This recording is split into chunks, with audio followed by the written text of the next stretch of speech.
Bienvenidos y bienvenidas sean todos a este nuevo episodio de Las Lubis. El día de hoy traemos mucha información muy importante, o sea, súper cool. Les hablaremos de lo que ha sucedido desde los años 70 hasta la actualidad en México. O sea, cosas importantes porque es el país en el cual vives, o sea, es tu país, tu chido. Así es. Bueno, pues iniciaremos hablando lo que acaba de mencionar mi compañera, lo del proyecto del Estado Educativo de los años 70. Pues básicamente todo comenzó en el gobierno de Luis Echeverría, de 1970 a 1976, si mal no recuerdo. Él impulsó pues un gran proyecto educativo para modernizar las escuelas y hacer la educación pues un poquito más democrática. Pues más tarde entró José López Portillo de 1976 a 1982. Él continuó con todo este tipo de reformas. No me acordaba de eso, no recordaba.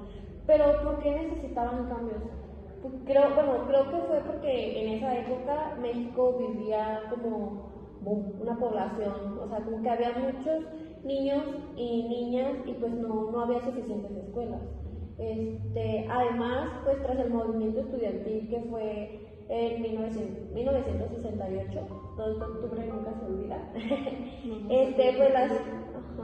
pues la sociedad exigía más participación y mejores oportunidades educativas. Bueno, pues a base de todo lo que mencionas, pues también todo esto también influyó mucho en la parte económica e internacional. El país estaba como tal creciendo industrialmente y pues básicamente necesitaba trabajadores pues más preparados y organismos tales como la UNESCO, no sé si la recuerdas, pues esto también fue un elemento muy clave, pues como todavía tal, sigue, ¿no?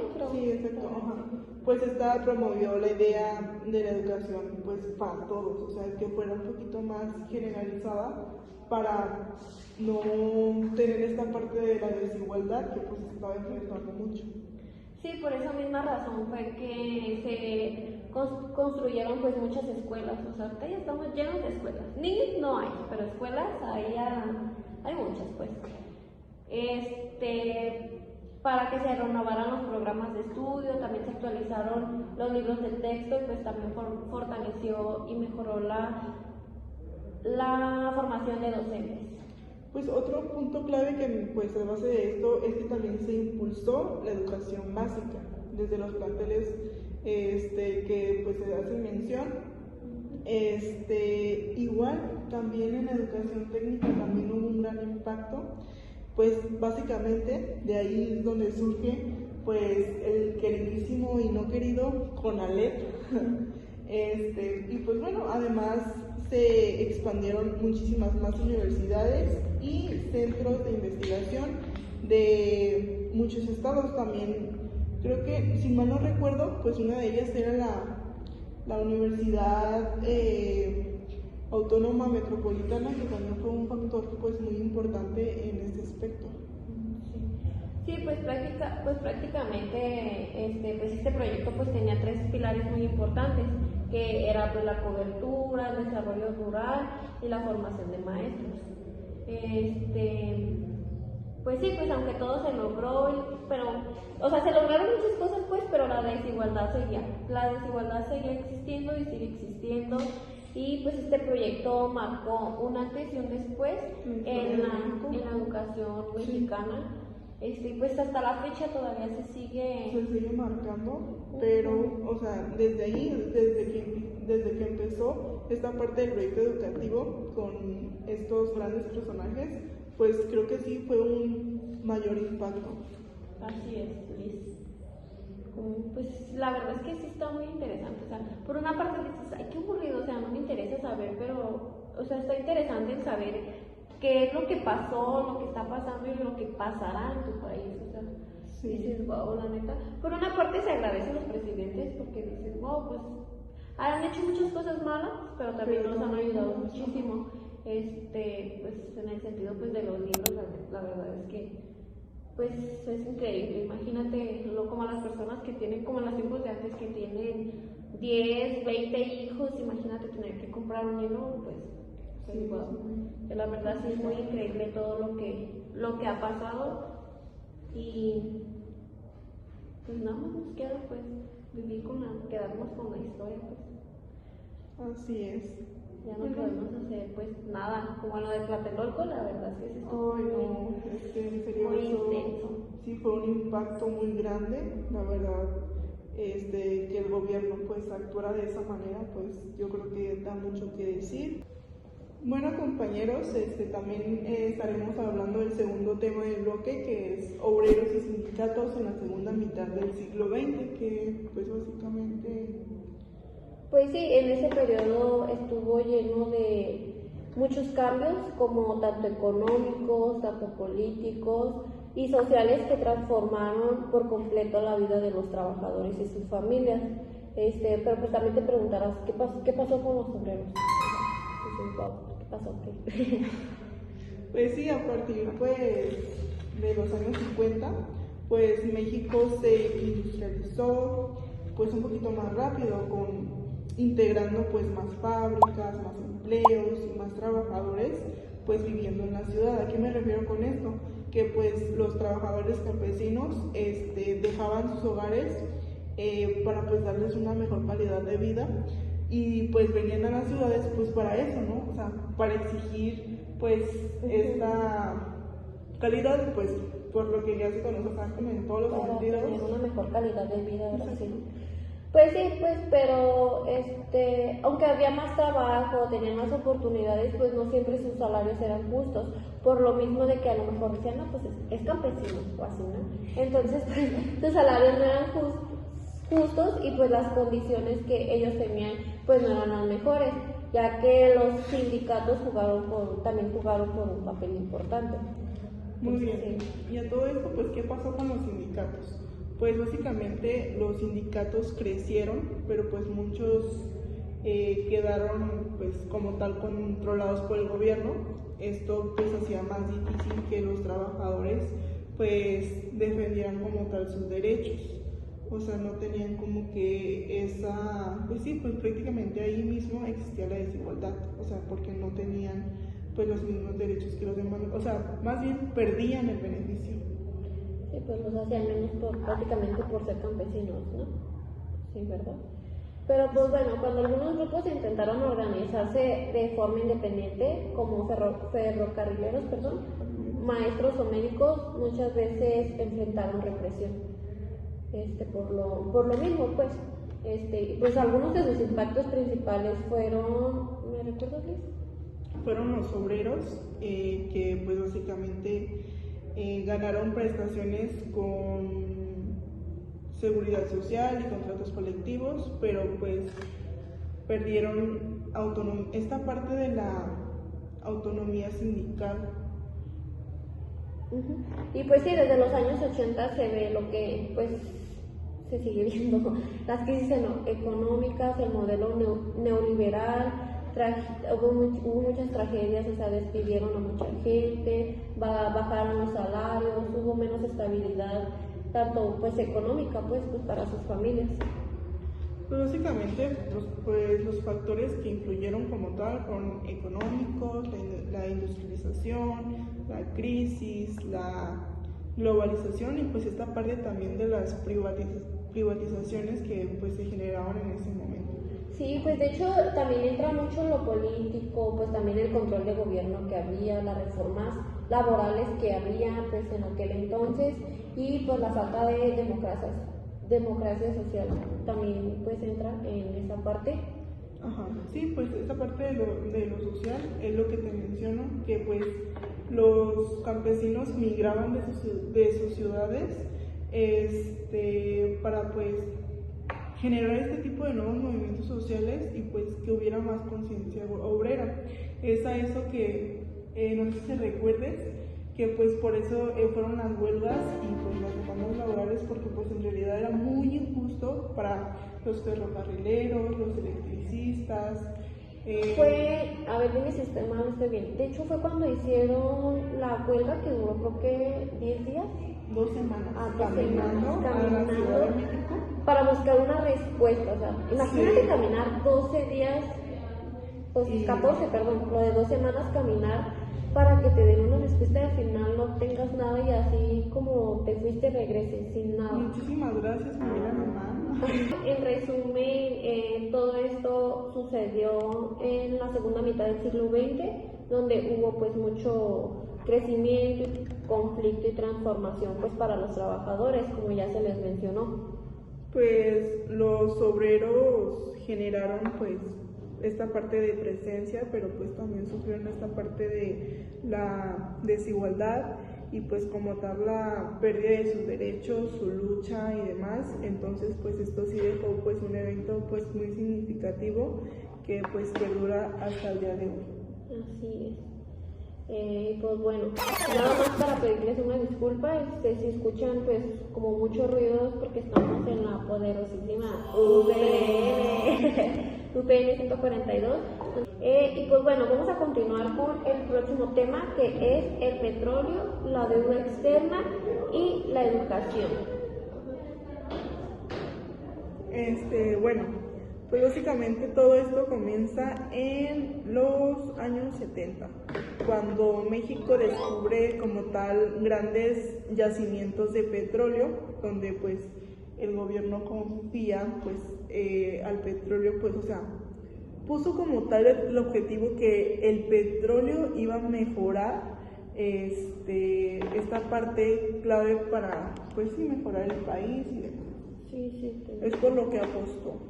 Sí, pues tanto así es como que pidieron pues préstamos enormes pues para invertir en la industria, o sea, se endeudaron bastante pues para poder invertir en la industria petrolera y pues por un tiempo pues entraba mucho dinero y pues parecía que México iba pues súper bien, con mucho éxito, pero pues en realidad no, o sea, se endeudaron.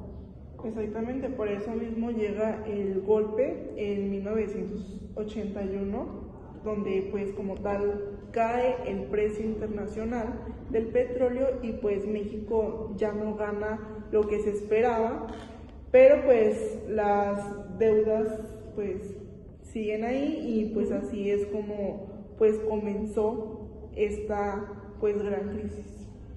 Sí, y pues a base de todo eso fue que pues sucedió lo de la deuda externa. Lo de la deuda externa, perdón, fue en 1982. México pues admitió que no podía pagar su deuda y esto provocó la devaluación del peso, la inflación, el desempleo y los recortes en casi todo. Y pues bueno, pues para tratar de estabilizar al país, los gobiernos de los años 80 y 90 pues aplicaban políticas llamadas neoliberales, privatizaciones que son lo del gasto público y pues esta apertura económica que se abrió pues en ese momento. Sí, claro. Sí. Y pues tú dirás, pues la educación, ¿qué tiene que ver en esto? O sea, ¿por qué mencionas la educación? Pues sí, ante la crisis la educación pues creció gracias pues al dinero del petróleo, pues también fue cuando se construyeron más escuelas y se apoyó la educación pública, las escuelas públicas. Sí, y cuando llega precisamente esta deuda y pues todos los recortes que se hicieron, la educación sufre. Pues, ¿con qué? Pues el menos presupuesto, escuelas deterioradas y pues igual, seguía esta parte de la desigualdad hacia los estudiantes. Sí, claro. De hecho, incluso pues en los años 90 se intentó reorganizar el sistema educativo, pero pues aún los recursos eran muy limitados, o sea, eran bastante. Pues sí, básicamente el boom del petróleo pues dio esta pues esperanza, o sea, la deuda como tal hundió la economía y la educación pues básicamente terminó, pues, y en este caso pues México pues sí sufrió las consecuencias porque todos nos vimos afectados con lo que sucedió. Sí, pues prácticamente fue una historia llena pues de crisis y pues aprendizaje pues para el país. Sí, o sea, incluso pues son deudas que hasta la fecha hijos de nuestros hijos vamos a seguir pagando porque pues fue muy grande esta parte, entonces pues... No manches, todavía vivo con mi mamá y ya estoy endeudada. Pues gracias a él. Ay, no. Pero bueno. Les presentaremos el siguiente tema, que es la educación y la globalización de los años 1982 hasta el año 1994. Pues para empezar, en estos años pues México seguía enfrentando la devaluación, inflación y la gran apertura comercial de México. Sí, pues como tal esta apertura fue marcado por el camino del Tratado de Libre Comercio en 1994. Sí, pues de hecho todo esto fue pues obligó al país a modernizarse y que la educación no fuera excepcional, pues, o sea, ya fuera laica, obligatoria y gratuita. Y pues sus hallazgos principales fueron, ¿me recuerdas? No me acuerdo. El primer hallazgo fue la educación mexicana, que no estaba lista como tal para competir pues sí, a nivel global. Pues como tal los programas eran viejos y pues faltaba, o bueno, había se necesitaba el uso de tecnologías y pues esta calidad pues era un poquito desigual.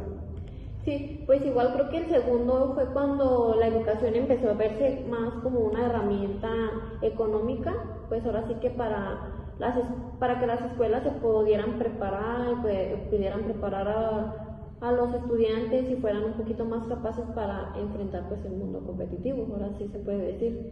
Muy bien, pues bueno, el tercero fue pues un poquito más evidente, o sea, es esta parte de la gran desigualdad educativa, pues mientras algunas escuelas mejoraban, pues otras pues no, o sea, sobre todo pues las rurales, esos quedaban demasiado atrás, solamente por, pues sí, o sea, el hecho de desigualdad que se estaba presentando pues en esa instancia o en ese momento que... Sí, pues sí.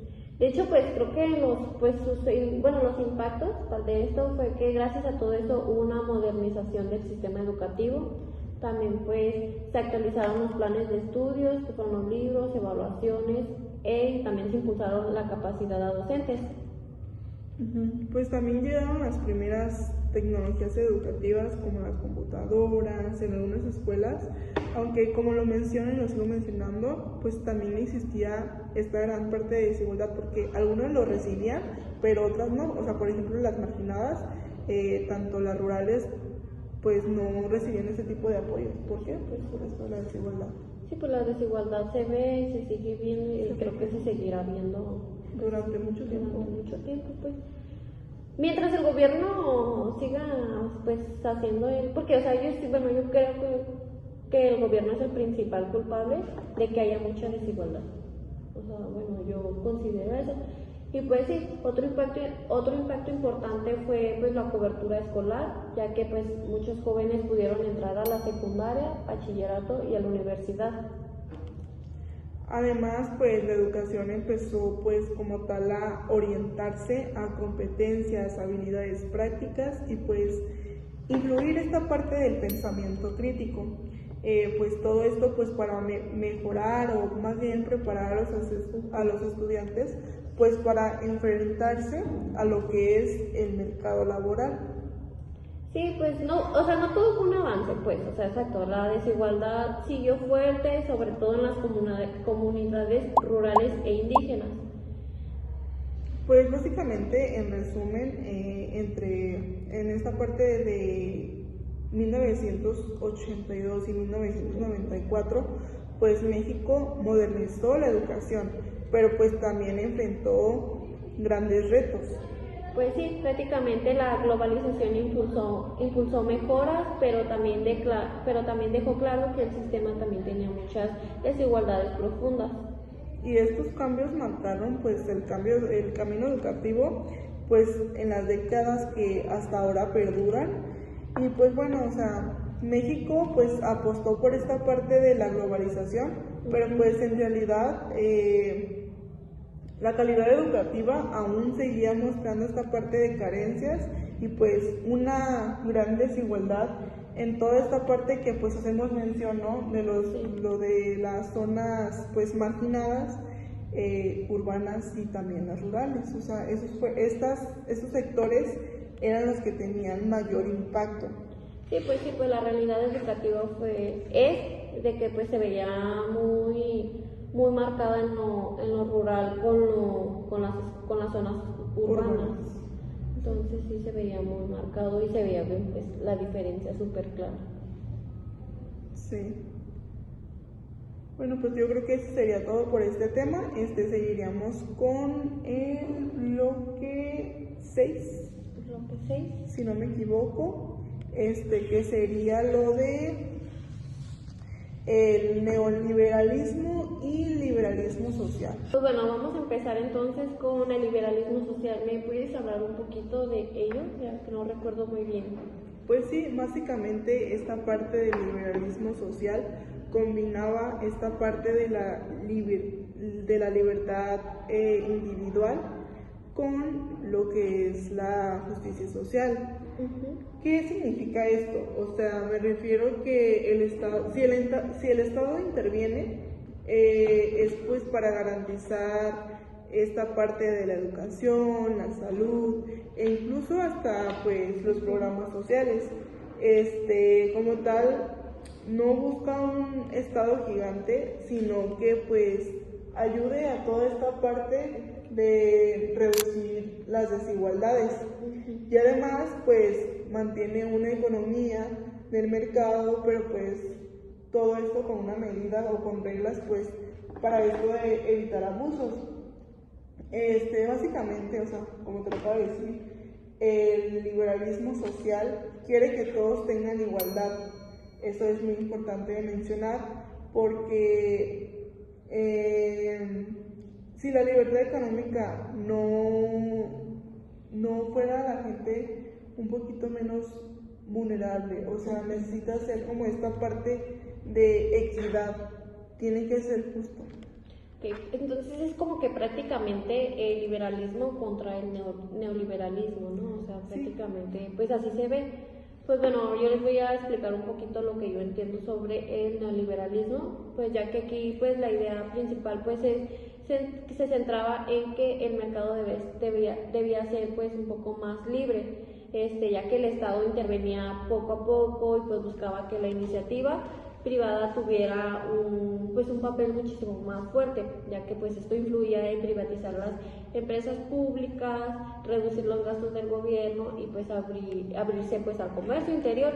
Y pues su meta principal del neoliberalismo pues fue la eficiencia económica y pues para atraer más inversiones, aunque todo esto podía generar pues crecimiento, también podía aumentar la desigualdad. Y pues bueno, o sea, acorde a lo que acabas de mencionar, pues en comparación, si comparamos ambos modelos como tal, la diferencia clave pues es lo que acabamos de mencionar, o sea, es esta parte del papel que el Estado brinda. El liberalismo social, por ejemplo, quiere que un Estado pues sea apoyado y haya esta parte de equilibrio, ¿no? Sí. Y pues lo que es el neoliberalismo quiere pues un Estado mínimo, pues como tal, que deje pues actuar al mercado.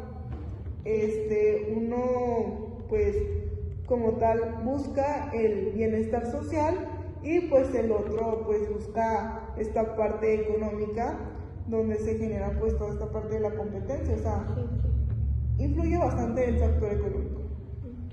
Pues sí, pues prácticamente en México pues el neoliberalismo fue dominante pues desde 1982 hasta 2018, o sea, muy cerca, o sea, fue pues que hace 7 años, y pues también hubo mucha privatización, los controles del gasto público, también la apertura comercial, también pues el liberalismo social apareció en algunos programas sociales, pero pues no marcó por completo el modelo económico. Por eso es muy importante entender estas dos, pues para poder comprender pues nuestra historia reciente. O sea, es importante comprenderlo para que puedas saber qué es lo que pasó y qué es lo que va a seguir pasando en México. Sí, o sea, e incluso, pues, el problema de todo, o sea, yo creo que influye bastante en México, es que en cada sexenio cambian las cosas. Si te das cuenta, es como si estuvieras jugando un videojuego, porque pues a cada rato se andan cambiando las reglas y esta parte del neoliberalismo versus el neoliberalismo pues influye y tiene un mayor impacto. Entonces, creo que sí es algo muy importante y pues que deja una huella pues importante. Sí, pues de hecho esto cabe aclarar que esto en la educación significó pues reformas constantes, evaluaciones masivas, ajustes de planes de estudio, también la búsqueda de calidad y pues las nuevas reformas pues en la de gestión. Sí, o sea, como te digo, todo esto pues deja un mayor impacto, pero pues esta parte del equilibrio, ¿no? Que también se menciona en lo de liberalismo social, que tienen que mantener esta parte de equilibrio y es cuando a veces no se obtiene. ¿Por qué? Pues por esta parte del cambio. De hecho. Ay Dios, pero pues bueno, nosotros estamos aquí para obedecer a las leyes prácticamente, porque o sea, no podemos hacer nada y pues sí, o sea, pues sí, ya ni modo.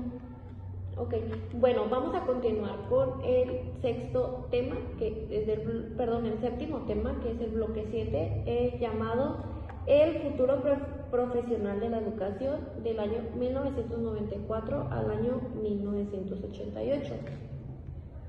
Ok, pues bueno, todo empieza en 1994 con la crisis económica y un país totalmente abierto a la globalización. Pues en este escenario prácticamente el gobierno se vio urgentemente visto pues como para mejorar la educación y profesionalizar a los maestros, o sea, tenía que mejorar en eso. Y pues la idea clara de México era que necesitaba docentes más preparados y fue cuando comenzaron las reformas más importantes pues, de este periodo. Pues sí, justamente lo que mencionas, pues el primer hallazgo, o sea, los hallazgos principales, pues fueron la formación del docente, que como tal no estaba centralizada y se buscaba esta parte de descentralizar a los docentes porque pues era un factor pues muy importante. También están los programas de las escuelas normales, que como tal ellos ya no respondían a las exigencias pues del mundo globalizado. Pues también se encontró que pues en muchas escuelas pues tenían grandes desigualdades. Es incluso lo que llevamos mencionando durante todo el podcast, porque pues siempre y hasta la fecha, o sea, sigue habiendo. Sí. Entonces pues también es un hallazgo que se enfrenta a diario en México. Y bueno, también los maestros necesitaban capacitación continua, pues todo esto para enfrentar pues los nuevos retos. O sea, también se hace mención esta parte de que en ese tiempo pues los maestros se tenían que adaptar a las nuevas estrategias de enseñanza, porque pues las personas mayores no estaban como que aptas o para enfrentar esta parte de la tecnología. O sea, es un factor muy grande. O sea, que básicamente lo que tenían era recibir capacitación para que se pudieran adaptar a este nuevo contexto.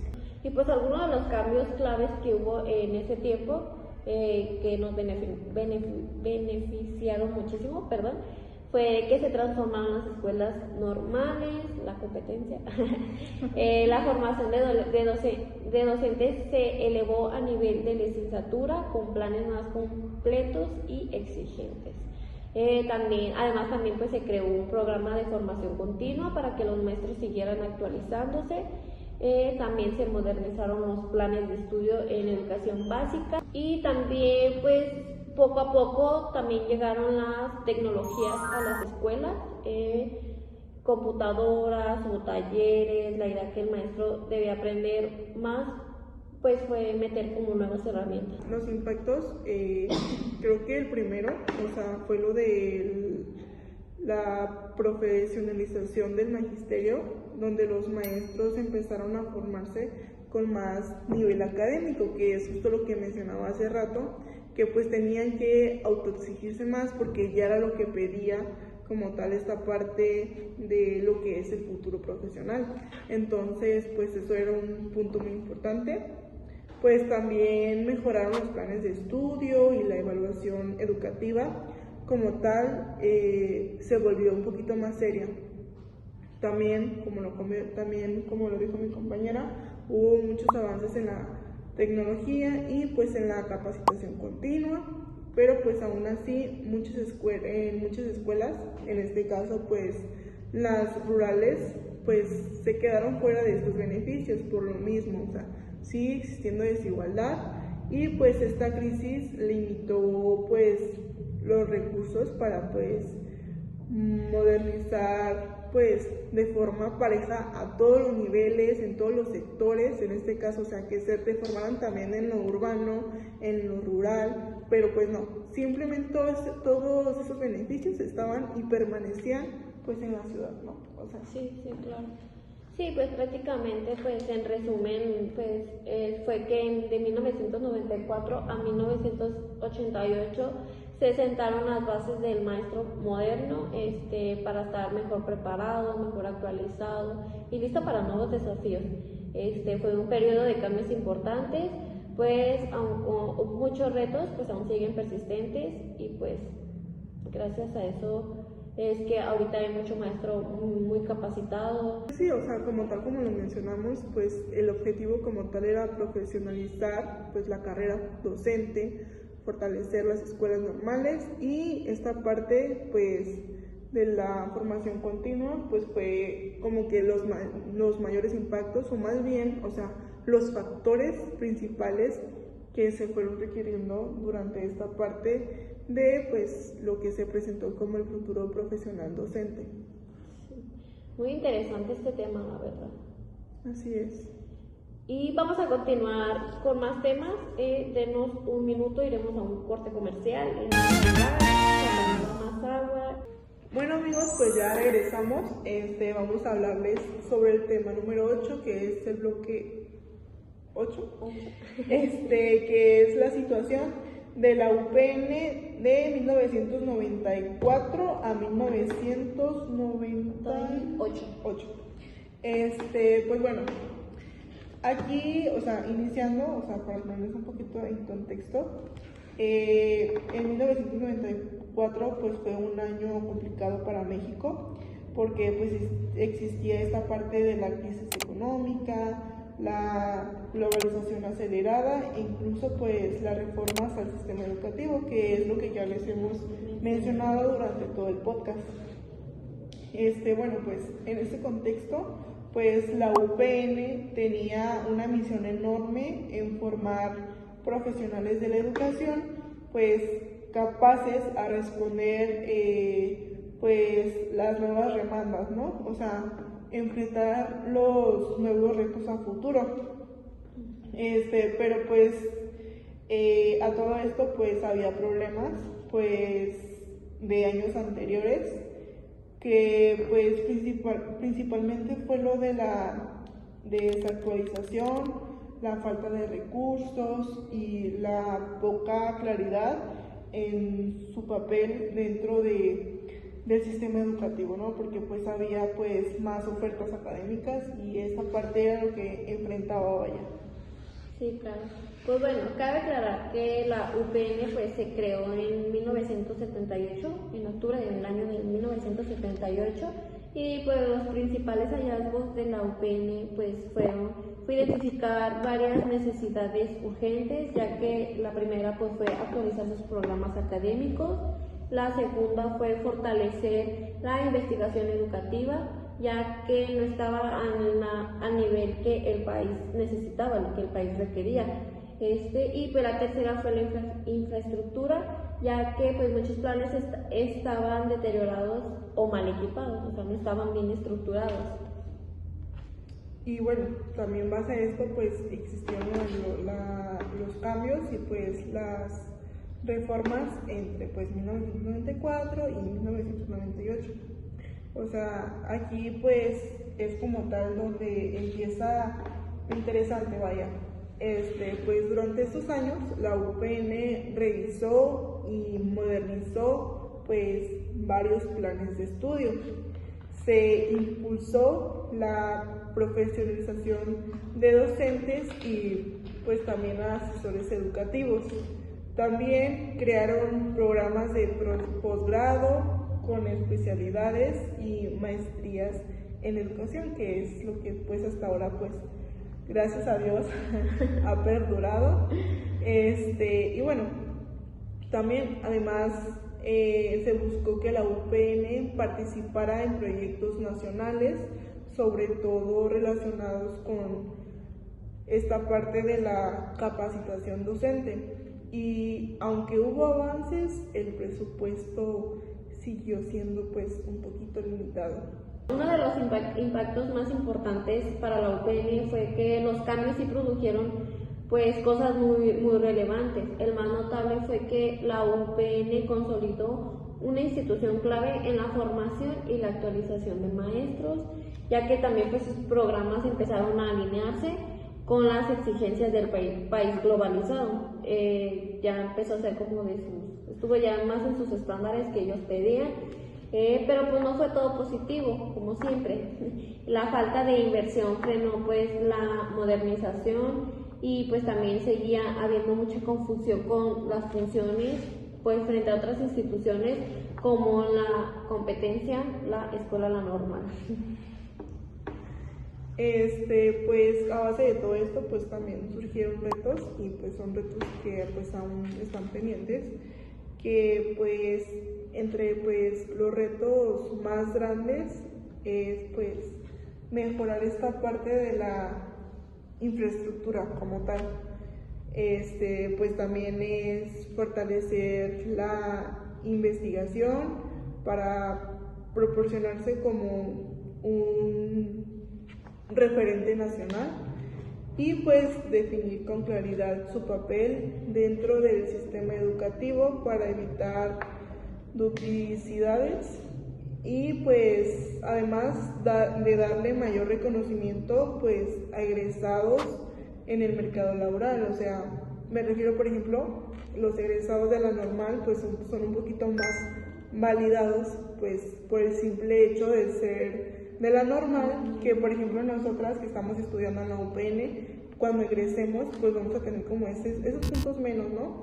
Pero pues bueno, lo que pues hemos aprendido durante todo este proceso es que pues no influye en eso, no influye nada, o sea, solamente lo que se menciona es como esta parte del reconocimiento de una infraestructura con otra que no se sabe realmente lo que en realidad es, porque pues en realidad la UPN es una muy buena escuela, pero pues siento que también es otro reto pendiente porque necesita ser más reconocida y más valorada. Sí, de hecho yo no la conocía, o sea, nunca había escuchado de ella, siempre había escuchado de la normal. Pero pues sí, pues prácticamente, bueno, en resumen más bien, del año de 1994 al 98, pues la UPN vivió pues una etapa de transformación muy importante, en la cual pues fue limitada por falta de recursos y pues, por la claridad institucional que había en aquel tiempo. Pero pues aún así logró avanzar en la actualización académica y pues su misión fue formar profesionales de la educación, ya que pues es un periodo de ajustes que marcó pues prácticamente su rumbo por los años, o sea, pues sigue marcando, yo creo que marcó mucho. Vamos a seguir con el siguiente tema, que es la reforma al artículo 3 del año de 1988 a 1994.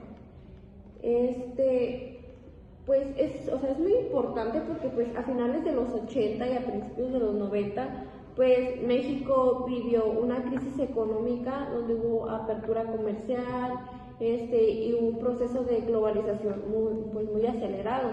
En medio de eso el gobierno se vio pues urgentemente, o sea, se vio obligado prácticamente pues a modernizar la educación, ya que se detectó que el sistema estaba rezagado por la desigualdad y pues no había calidad suficiente, ya que por eso pues también por eso mismo comenzaron las reformas que culminaron la modificación en el artículo 3º, que fue en el año de 1992 a 1993. Muy bien, pues a base de lo que mencionas, los cambios principales de lo que fue el artículo 3º, pues el primer gran cambio fue que la educación primaria y secundaria quedaron establecidas como obligatorias. O sea, recordemos la frase de que la educación tiene que ser laica, gratuita y obligatoria.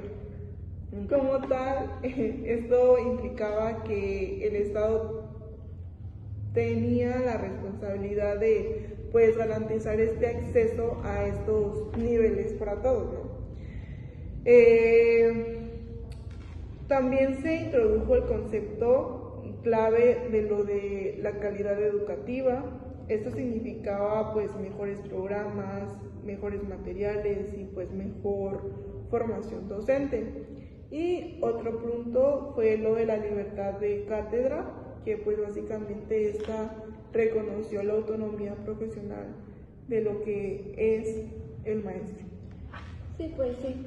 Y pues otro punto importante fue la descentralización educativa, ya que para que esta reforma funcionara se afirmó que el Acuerdo Nacional para la Modernización de la Educación Básica en 1982 estuviera de acuerdo, pues transfirió a las escuelas y transfirió a los maestros un control pues de cada estado. Y eso nos quiso decir pues que ya todo se manejaba directo desde la SEP nacional, o sea, ya todo era directo a la SEP y ya para que hubiera pues mejor administración, una fuera más cercana y pues más eficiente, o sea, fuera más seguro todo. Pues básicamente los objetivos de la reforma, nos preguntamos la gran pregunta de que, ¿qué quería lograr? O sea, esto quería lograr 4 cosas principales. Uno pues era modernizar los planes de estudio y pues los materiales que se requirieran. Como punto número 2 tenemos el profesionalizar al magisterio con la capacitación de docentes continua. Y como punto número 3 está lo de mejorar la equidad en las escuelas, esta parte de la desigualdad. Y como punto número 4 es fortalecer la colaboración entre el gobierno, los maestros y los estados. Sí, claro, pues fueron grandes impactos los que hubo, ya que pues también aumentó la cobertura educativa, especialmente en secundaria.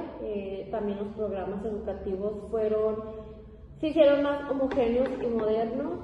También pues hubo mucha inversión en materiales y actualización docente. De hecho, hasta la fecha eso se sigue haciendo y se sigue viendo. También pues se inició la incorporación en la tecnología en las escuelas, como ya se los habíamos mencionado en el tema anterior. También pues los problemas que hubo fue de que muchos estados no tuvieron pues los recursos necesarios, porque pues la desigualdad todavía seguía, o sea, la desigualdad todavía seguía en las escuelas y pues fue muy persistente, o sea, no fue como que, ay no, o sea, hubo mucha descentralización que generó pues incertidumbre laboral pues para miles de maestros. Pues sí, o sea, básicamente, en resumen, la reforma del artículo 3º de 1988 a 1994, pues básicamente transformó la educación mexicana y pues sentó las bases al sistema pues al actual, que fue un proceso de grandes avances, pero pues también con retos que todavía seguimos enfrentando a lo largo del tiempo, ¿no? O sea, y pues como básicamente se dice, o sea, la educación mexicana debe de ser todo lo bueno, aunque todavía no sepamos cómo lograrlo, o sea, son como que todos estos impactos que se han reflejado durante todo este transcurso, que pues son muy significativos. Sí, pues sí. Pero bueno, pues ya para finalizar pues nuestro gran podcast, les vamos a hablar de nuestro último tema. Pues el tema se llama las propuestas de Calderón, Peña Nieto, AMLO y Claudia Sheinbaum. Bueno, pues vamos a iniciar con Felipe Calderón.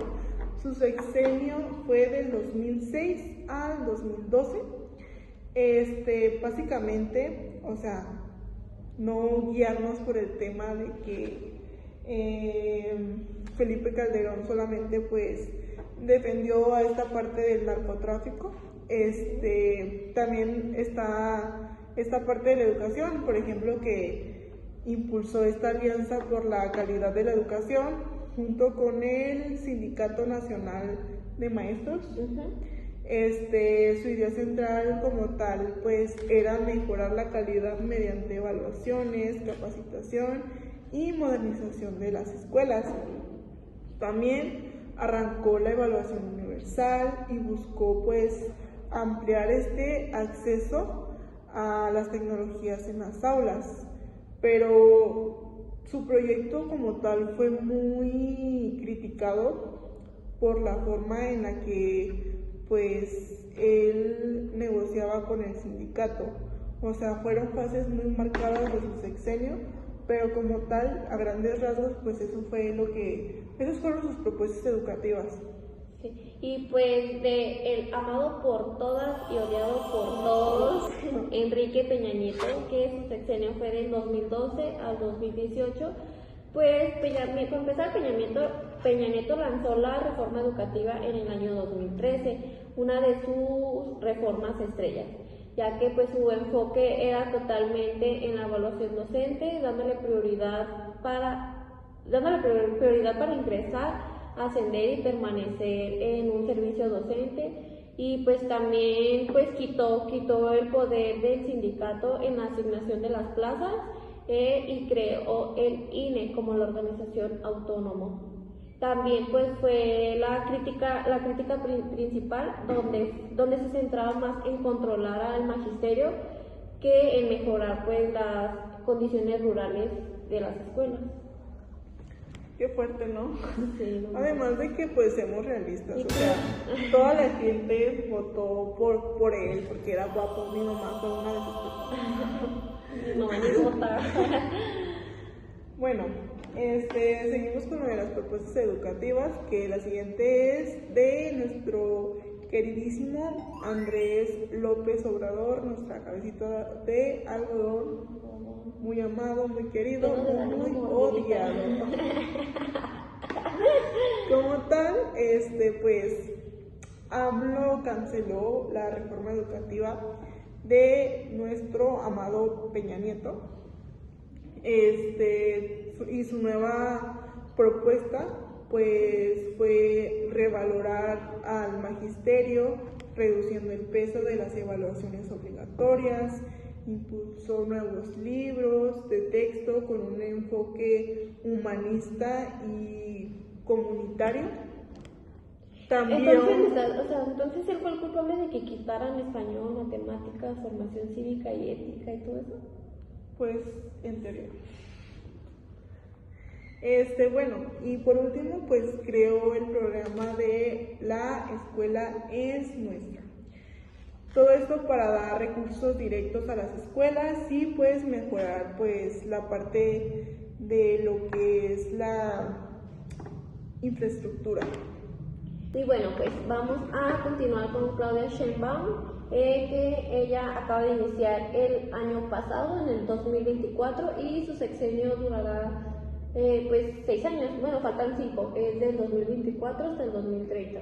Sí. Bueno, pues para empezar, principalmente Claudia Sheinbaum está continuando la línea de AMLO, con el énfasis de la innovación educativa, ya que sus propuestas influyen en fortalecer la educación científica, la tecnología con un enfoque ambiental. También cabe mencionar que plantea ampliar becas, que no me ha llegado ninguna, plantea también mejorar la infraestructura y mantener el programa de la educación es nuestra. No, perdón, la escuela es nuestra.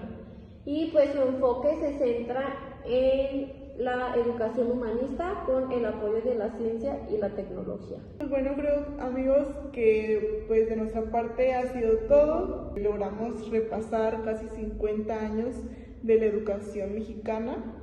Sí, y pues más que nada, pues no queda nada que decirles, más que ojalá y que les haya quedado claro que entre reformas, crisis, petróleo, sindicatos, presidentes, la educación aún sigue siendo uno de los pilares más importantes en el país. Bueno, pues muchísimas gracias por escucharnos. Ojalá que pues este podcast haya sido de su agrado y pues les haya servido para entender el semestre sin ningún trauma alguno. Sin tener que leer 30 páginas de cada tema. Y pues esperemos si les haya gustado. Nada más hay que, pues, si les gusta, denle un like, si no, un dislike. Y dejen su comentario. Dejen su comentario, aceptamos críticas y si nos dicen algo malo, vamos y los buscamos. Pues ya sería todo de nuestra parte. Espero y la información que les dimos haya sido de su agrado y sobre todo que se les haya quedado en su cabecita para que ustedes la puedan transferir a otras personas. Bueno, y sin más que decir, nos vemos en el próximo episodio. Bye. Bye.